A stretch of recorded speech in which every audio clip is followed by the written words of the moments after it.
Human connection thrives in person, not behind the screen.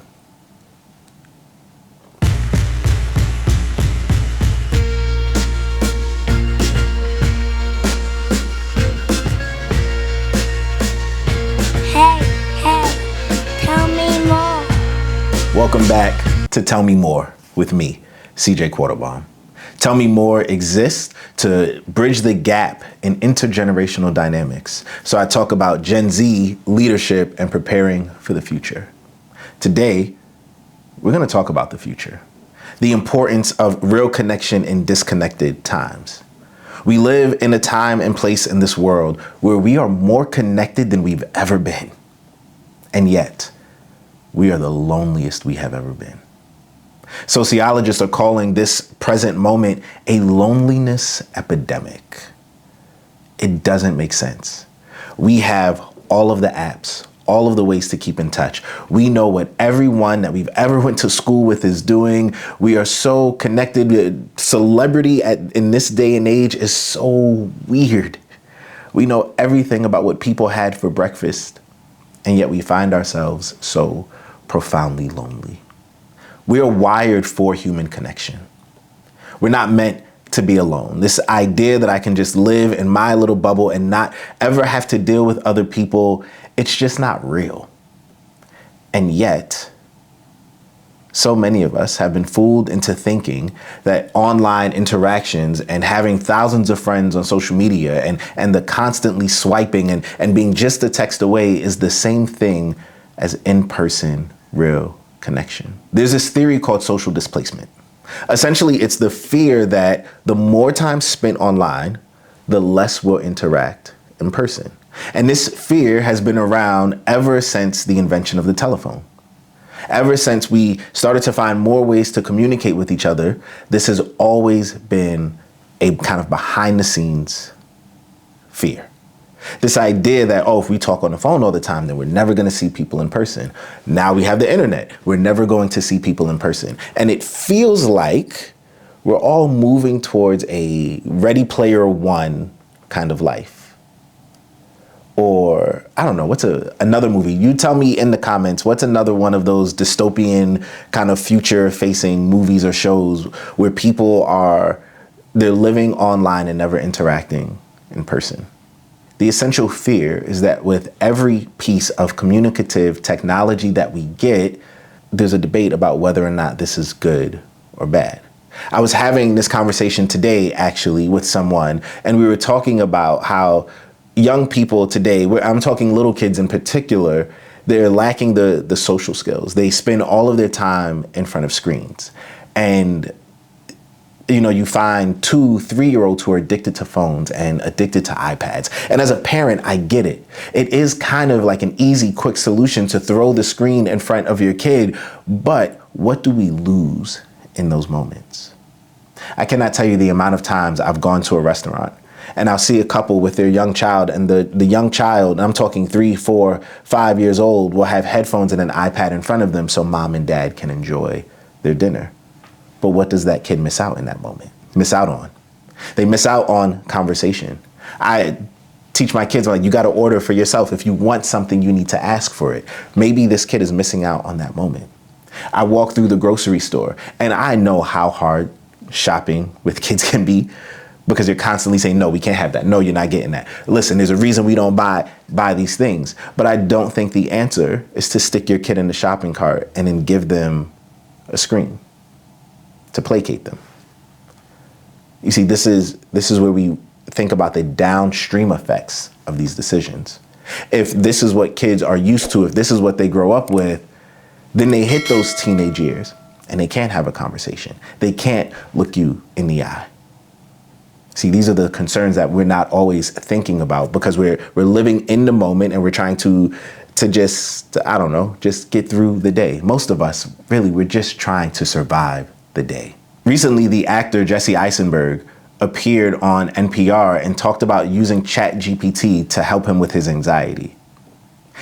He was having anxiety over ordering a bagel, and he talked through it with ChatGPT. I'm all over my words today, and I'm not shooting this 7 times, so you get the real me today.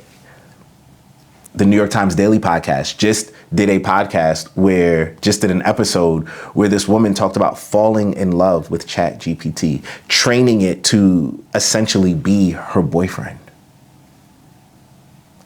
I think both of these cases are showing us something sad in society.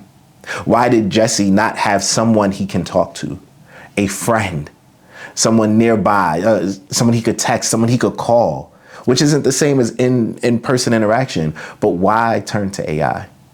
This woman's story is really interesting. Her and her husband were doing long distance, and so she turned to AI to be her boyfriend, to give her something mentally and emotionally that she wanted. What I'm seeing here is the technological overreach is now starting to wade into our mental and emotional spaces. And I believe, this is a cause for concern. I'm in the camp that this isn't good for us. I'm gonna just put my cards on the table. Wrestling with anxiety is normal. Turning to the machines for the answer is not. Wanting to fall in love is normal. Turning to AI to be the lover is not. All of this, if I'm honest, I don't know if you watch Black Mirror, great show. This all feels a little too Black Mirror for me. A little too much technological overreach, a little too much looking to the machines and to AI and to technology to give us our life and our well-being and our existence. And I think it hurts us. Face-to-face interaction cannot be replaced. AI might provide some answers or some types of answers, but it can't be a shoulder to cry on. AI can't look you in the eye when you give a response that's a lie and tell by your particular nervous tics that you're not telling the truth. AI cannot be there for you physically. There is a power in presence that it cannot provide. When we are in our darkest nights, in our lowliest places, it is a person in front of us and next to us that is going to provide a level of comfort that a machine can't. As we find ourselves a little over a decade into the modern social media era, we're starting to get real data and feedback on what this is doing to our lives. The data's not good. It's actually pretty clear that this is bad for us, that it's hurting us, and we all respond in the same way. But what am I going to do if I don't know what Sally from middle school is up to these days? And how am I going to learn anything without TikTok? When the TikTok ban came up, which I think I'm about this close to joining TikTok because I was told that this is the fastest growing social media platform, but I'm weary. I don't want to become over-reliant on this thing. I think about the ways in which we don't think the way we used to. We're not as resilient as we used to be. We don't have the capacity to deal with hard things because so much is given to us in an instant. Do we consider the downstream effects of this? I mentioned this a couple of videos ago, but in the Hunter-Gatherer's Guide to the 21st Century, they give this idea in this book of how there was a time where we didn't have maps. And so we had to know how to navigate the land. And then someone created a map. Then you get the map and all of a sudden you can cut off a part of your brain. Okay. We become a little less spatially aware. We follow the map. Now with digital technology, you think of something like a GPS. How many of us don't know how to get places anymore, how to navigate reading a map because the shortcut has been made for us? Technology is good. It is convenient. Without technology, I would not be here before you today, but we have to recognize that every good thing has its limit. Every good thing has a point of diminishing returns. As someone who uses social media to get my work out to you, I still think this is probably a net negative on society. When you think about how much time we spend in front of screens, I cringe just like you every Sunday when I get that screen time report. And now my screen time report, I don't know what happened, is showing me my collective time across my phone, my iPad, my MacBook. And I'm like, geez, this is a lot of time here. The average person spends 7 hours a day on the screen. For Gen Z, it's a bit higher. For boomers, while they may not spend all of their time in front of their phones, the amount of TV they're watching, the amount of time in front of those screens is just as high. Given the current climate, you can call it, another factor that has made social media and the excessive screens, the fake connection, so bad is it's become a feedback loop for negative bias. So many of the algorithms reward negativity. And the reason is every single one of these companies is out to make money. Full stop, right? We live in a capitalist society. The goal of a business is to make money. And so for something whose, I guess, product is, well, you're the product. That's another story for another day. But for someone who, in order for them to succeed, they need more of your time, energy, and attention, how do they get that? We have a negative bias as people. The algorithms and studies show that we are more likely to engage with and share content if it's negative. And so what does the algorithm do? It feeds us more negative content. It pushes more negative things our way because we are more likely to stay engaged and stay on the app. To make matters worse, the way you grow on social media is not through like purely positive messages and all that. It is through negativity. Some of the people I see doing the best work on social media, their content still has a negative bias to it to draw you into the positive thing. It's this weird game we have to play. As a writer, right? Every time I talk to a publisher, the first question they ask is, how many followers do you have? The problem with this is, that means it's not the best content getting published. It's the people who have the most followers. It's not the best ideas. It's the people who can gather people around them on social media. The way you gather people is through entertainment and through negativity. It's just true. Your most viral post will be the 5 things I hate about this. But if you did a post saying the 5 things I love about this, you're going to get less engagement. The way to gain followers isn't through innovative, engaging content. It's through antics and shenanigans. You have people who push back on this idea and they say, listen, online interactions are just as good as in person. But scientifically, that's just not true. Our brains fire differently. The neurons in our brains fire differently in person in comparison to when online. And if that is true, then maybe we should look at those differences and we should see what's happening in our hearts and in our minds when there's someone in front of us as opposed to a person behind the screen. As the whole chat room era started to rise and the comment section started to become this newly inflamed thing, you had this thing they would call keyboard warriors. People who suddenly felt a boost of confidence behind the keyboard that they never would have felt if the person was in front of them. It's the equivalent of beer muscles. That person who would go out to the bar, have a couple of beers, and then all of a sudden they thought they were a hotshot. They thought they could fight anyone in the room. It's a false sense of confidence that is given to us when we don't have to deal with someone in front of us. When we talk the realm of politics, it's easy to debate theory. It's easy for me to talk about that person over there as opposed to the person in front of me. The person I'm really engaging with and interacting with. That's a whole different conversation. Human connection thrives in person, not behind a screen. Digital platforms provide an opportunity to keep in touch with people that we probably would have lost touch with. And I think that's a good thing. But we would be foolish to think that they can replicate real face-to-face, life-on-life interactions. I actually don't think that we were meant to be in touch with this many people, that we were meant to have to try to keep up with thousands of people and then celebrities, people who don't think about us, don't know us, don't care about us. But this is the world we live in. And so we adapt accordingly while not losing what is good and best and true about ourselves. And what is good, best, and true is that we have our people with whom we live our lives with, people we eat with, we work with, we play with, people we invite into our homes, into our dinner tables, people that when we disagree with them, they're right in front of us. And so we listen and we practice empathy and we see justice. And we love them and we care about them. We care about their kids. We care about their moms and their dads and their aunts and their uncles. And we pursue their best good because we understand that what we do and what we experience and how we live has a direct impact on them. It's about community. We were made for, wired for, we thrive in community. A study entitled The Neuroscience of Social Connection proved that face-to-face interaction activates different neural pathways than digital interaction. These include areas of the brain related to empathy and emotional processing. I speculate that this is part of the reason that we'll respond to the pain and tragedy of others differently when we see it online as we would in someone's face. It's really hard to lack empathy when the person is in front of you crying. It's really hard to lack empathy when the person is not some avatar behind a screen, some poster child for something we don't believe in or don't agree with. Truth is, you can't see body language behind a screen.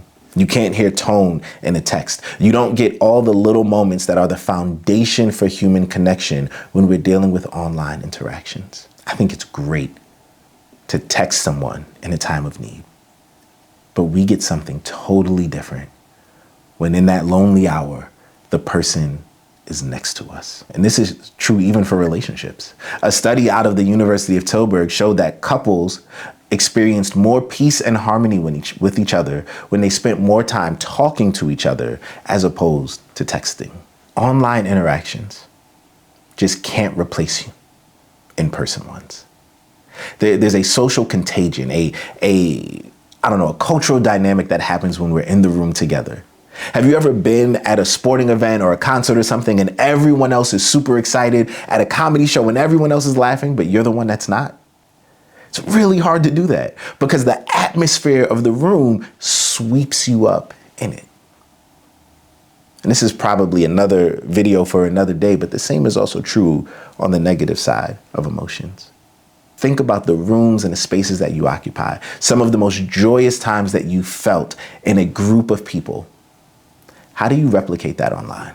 When's the last time you had an online interaction where you felt that same contagion of joy? See, this is part of the reason that so many companies are moving back to in-office work, because there's something to be said for the water cooler conversation. And I don't know if offices still have water coolers. It's been a long time since I've had a office job like that, but maybe the kitchen or whatever the like common space is.